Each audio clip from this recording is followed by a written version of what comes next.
कृष्णदास किए प्राण न्योछावर,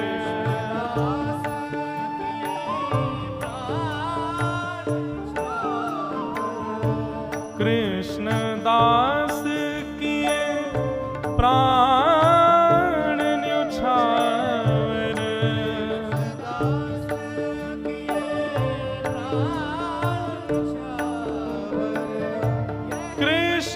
कृष्णदास किए प्राण न्योछावर,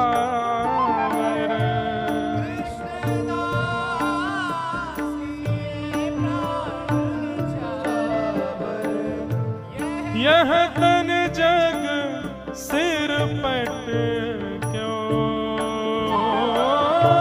यह तन जग सिर पट क्यों, ओ मेरो मन गिरधर छवि पैट क्यों, मेरो मन गिरधर छवि पैट क्यों, मेरो मन गिरधर छवि पैट क्यों, मेरो गिरधर छवि पैट क्यों, छवि पैट क्यों। कृष्णदास किए प्राण न्योछावर, यह तन जग सिर पट क्यों। इसका मतलब क्या है? मतलब प्राण त्याग दें अपने? नहीं। कृष्णदास की प्राण न्योछावर का मतलब जीवन न्योछावर। अब जीवन की हर स्थिति ठाकुर जी को अर्पित करो। अभी हम लोगों ने अपना पूरा जीवन किसको अर्पित कर रखा है? अपने तन को। इसी को ही सजाने संवारने खिलाने पिलाने उठाने सुलाने, इसी का नाम यश वैभव कराने में ही लगे रहते हैं हम लोग। लेकिन वैष्णव भक्त का एक एक क्षण केवल ठाकुर जी के लिए होता है। इसलिए मैं पहले ही टर्म्स एंड कंडीशंस बता दूं, या तो इस भक्ति के मार्ग के अनुगामी बनना मत, बनो तो इस बात को पहले ही समझ लेना कि संसार की फिर कोई क्रिया नहीं कर पाओगे। मीराबाई का चरित्र मनोमंथन के लिए सुनिएगा, मनोरंजन के लिए नहीं। कहीं मीराबाई का चरित्र हृदय में घर कर गया तो फिर संसार के नहीं रह पाओगे आप। जो मैं बीच में पंक्ति छेड़ रहा था, मीराबाई की स्थिति क्या है? पद में कहते हैं, भजन तो भूल जाओ, 4 दिन पद ही सुनो। क्या कहते हैं? नारायण जी का पद है, लगन लगी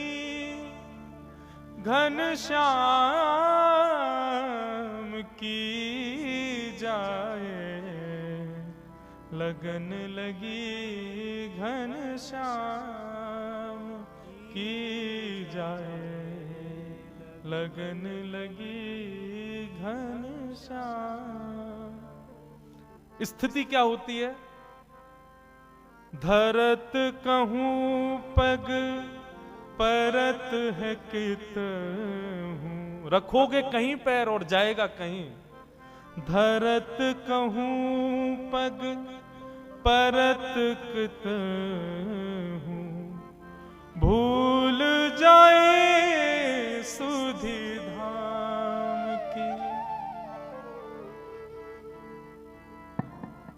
छवि निहार नहीं रह सार कछु, छवि निहार नहीं रह सार कछु, धरि पल निस दिन जाम की जाए, लगन लगी घनश्याम की जाए, लगन लगी घनश्याम की। बंधुओं, ठाकुर जी कुछ रूपों से आकृष्ट करते हैं। 5 रस तो प्रमुख हैं, रूप, रस, स्पर्श, गंध और शब्द।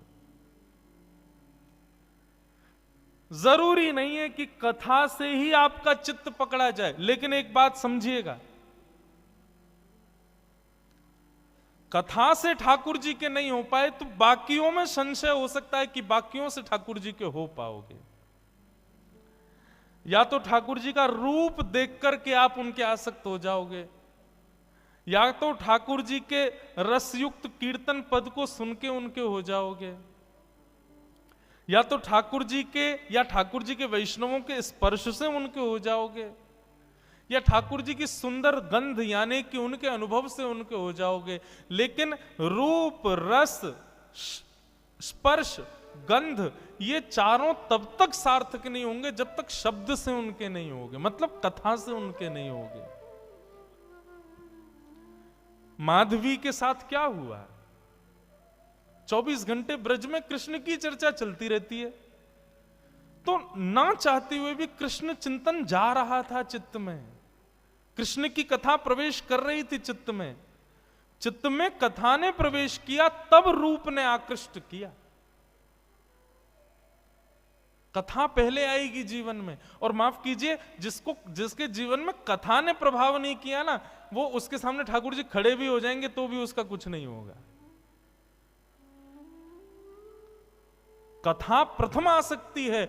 आपके श्री रुक्मणी जी ने जब द्वारिकाधीश को पत्र लिखा, क्या कहा कि श्रुत्वा गुणान भुवन सुंदर शृण्वताम ते। श्रुत्वा गुणान, मैंने आपको सुना है, और जब से सुना है तब से आपसे प्रेम किया है। मतलब बिना सुने प्रेम नहीं हो सकता। कई लोग कहते हैं महाराज जी तीर्थ दर्शन करा दो, हमको प्रसाद पवा लो, कुछ भी करा लो, कीर्तन में नचा लो, कथा सुनने की मत कहो। तो मेरे मन में आता है, इस जन्म में तो ठाकुर जी तुझको कभी नहीं मिलने वाले, तू कथा से तेरे में रति नहीं है, कथा से तुम्हारे अंदर हृदय में प्रीति नहीं है, तो चाहे तुम कितने भी साधन कर लो। श्रीमद् भागवत में लिखा, श्रम एव ही केवलम। यदि आप सारी क्रिया करते हो लेकिन कथा से रुचि नहीं है, तो आपके द्वारा की गई समस्त क्रियाएं श्रम हैं। आहा, मीराबाई, माधवी, अब स्थिति हो गई, धरती कहीं है, पैर जाता कहीं है, चलती कहीं है, बैठती कहीं है, सोचती कुछ है, करती कुछ है। जित मुंह उठे तित ही धावे, मतलब जहां मुख घूम जाता वहीं को दौड़ने लग जाती हैं।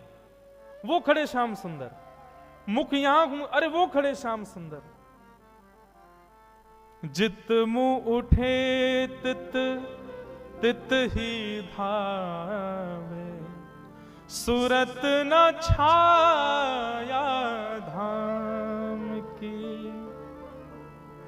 अस्तुति निंदा करो भले ही, मेड़ तजी कुल जाम की।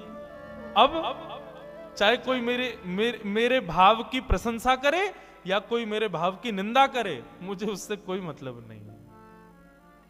अरे तू तो पागल है, तू तो ऐसी है, तू तो वैसी है, कोई बात नहीं। अरे ये तो परम भक्त है, परम वैष्णव है, तो प्रशंसा सुनने से ज्यादा अच्छा भी नहीं लगता, और कोई बुरा कहता है तो बुरा भी नहीं लग रहा है। ऐसी स्थिति हो गई। नारायण बौरी भई डोले, नारायण बौरी भई डोले, रहू न काहू काम की जाहे, लगन लगी घन श्याम की जाए, लगन लगी घन श्याम।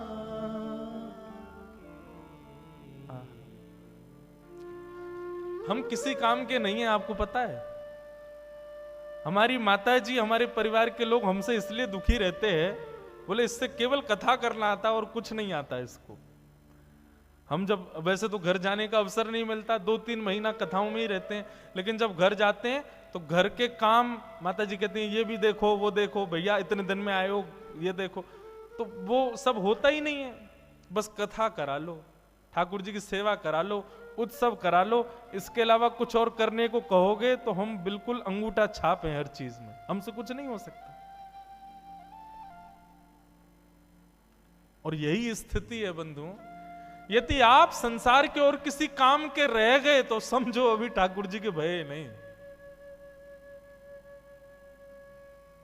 माधवी की स्थिति ऐसी हो गई, लगन लगी घन श्याम की जाए, लगन लगी घन श्याम। व्याकुल हो गई माधवी, गोपियों से कहने लगी मैं तुम्हारे हाथ जोड़ूं, पैर पूजूं, मुझे नंद नंदन के पास ले चलो। बंधुओं, यह हमारे ब्रज साहित्य की कथा है। ब्रज की कोई गोपी जब उसको ठाकुर जी का दर्शन करना होता था तो क्या करती थी? यमुना जल भरने जाती और चलते चलते धूप का बहाना लगा के कि धूप में चक्कर आ गए और चक्कर खा के गिर जाती, और फिर उस पर जल डालो, औषधि पिलाओ, किसी से ठीक नहीं होती।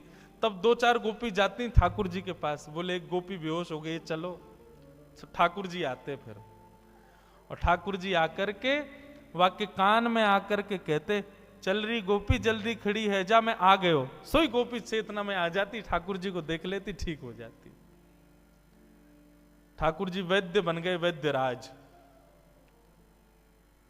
गोपियों की चिकित्सा करते हुए घूमते हैं। एक बार एक गोपी की मैया बोली, बोले ये लाला बड़ो कान में कहा बोले, सबरी गोपी उठ के खड़ी है जाए। एक बार वो वृद्ध गोपी ने विचार किया आज मैं बीमार होके देखूं, मैं देखूं कहा बोले कान में। उसकी भावना तो कुछ थी नहीं, ठाकुर जी के प्रति प्रेम तो था नहीं। ऐसी चलती चिड़ती हाय राम गिर गई करके बेहोश हो गई। गोपी बोली अरे बेहोश हो गई है सासू मां, कन्हैया को बुलाओ। ठाकुर जी आए, ठाकुर जी आके देखते ही पहचान गए, बोले भाव नहीं है, जबरदस्ती पहचान करना चाह रही है कि मैं कान में क्या बोलता हूं। ठाकुर जी आए, आकर के पहले नब्ज उठा के देखी, बेहोश थोड़ी थी, चेतना में थी, वो तो सुनना चाह रही थी कान में मंत्र क्या बोलते हैं ये। ठाकुर जी ने पहले नब्ज देखी और फिर वो जो पड़ी थी उसकी बहू से बोली अरे तेरी सासू तो बहुत बीमार रह गई है, याकू तो बड़ो वालो मंत्र देना पड़ेगा। बोले कहा, बोले मंत्र से काम ना चलेगो, या के काजे तो नीम तोड़ के लाओ और नीम को कंडा में जला के नीम को धुआं करो, वहां में लाल मिर्च डालो, वो या की नाक पे लगाओ तब ठीक होएगी। इतने में सास उठ के खड़ी है गई, मैं ठीक है गई लाला, है गई ठीक, तेरे फार्म पूजू, बस अब कचू ना चाहिए। श्याम सुंदर ऐसे गोपियों की चिकित्सा करते हैं, लेकिन आज जब माधवी की स्थिति ऐसी भई, गोपियां गई, बोले लाला एक नई गोपी आई है, अचेत पड़ी है, लाला एक बार दर्शन दे दे। बोले कहा नाम है बाको? माधवी। अरे अपने श्रीदामा की बहू। भगवान बोले वो बहू? बोले हाँ। वो ससुराल ते आई का है? बोले हाँ वही। वाकू तो अपना मुख नहीं दिखाऊंगा। अरे बड़ी इतरा रही, मैं बात से पाम पूछ रहा हूं कि अपना मुख दिखाए दे, मुंह को दिखाया हो नहीं माने, पड़ी रहने दो, मैं ना आऊंगा वाक के पास। वाकू तो मैंने वचन दिया है कि वो तड़पेगी मेरे रूप को देखवे के काजे।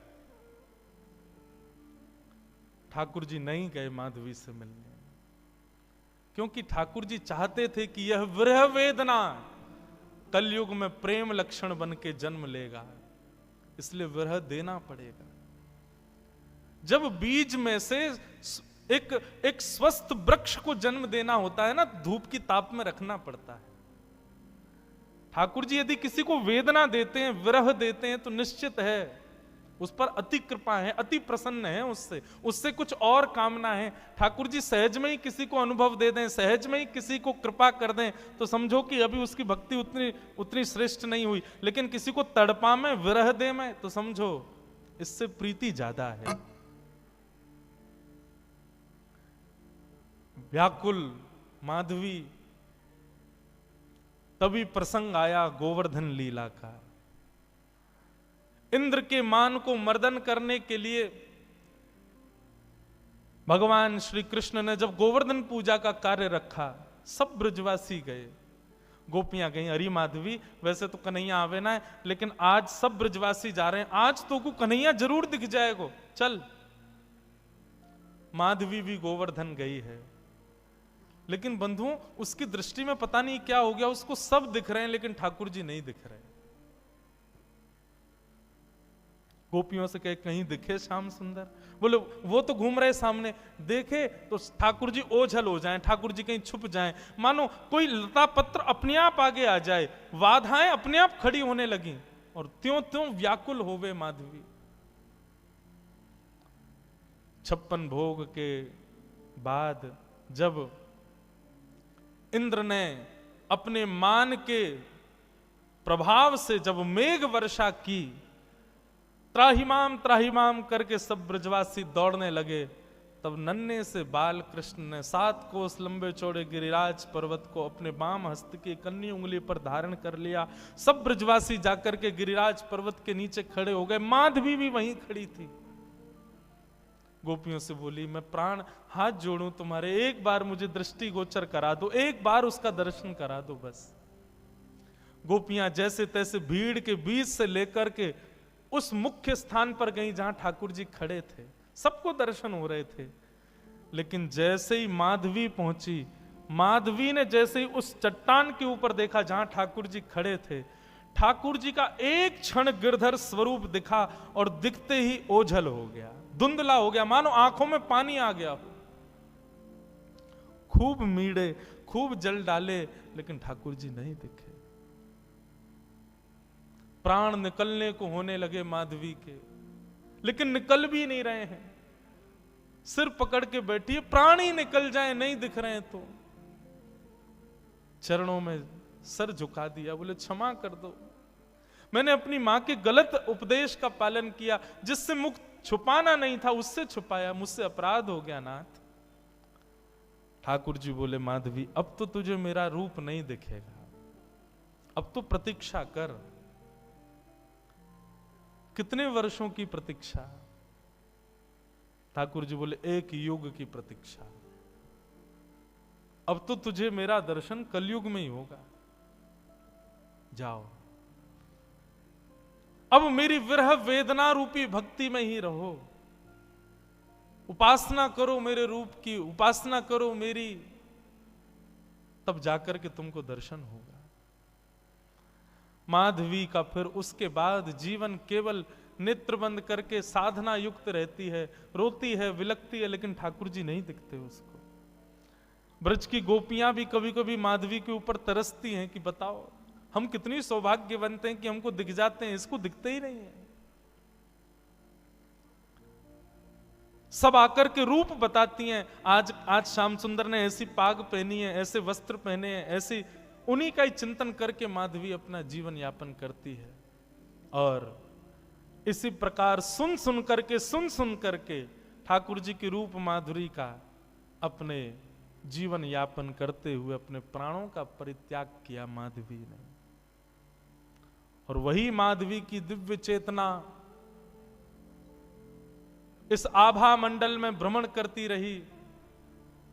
कलयुग प्रारंभ हुआ और कलयुग में भी जब भक्ति शतक, भक्ति काल जब आया, तब भारत की राजस्थान की भूमि, और उस राजस्थान की भूमि में भी मेड़ता में भी परम गौ भक्त, परम संत भक्त, परम ब्राह्मण निष्ठ राव दूधाजी के छोटे पुत्र के यहां पर भक्तिमती माधवी ही मीरा के रूप में जन्मी है।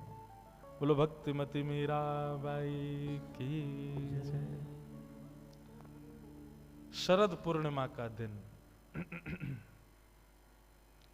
अभी अभी निकल करके गया, शरद पूर्णिमा, वही शरद पूर्णिमा का मंगल दिवस। बंधुओं,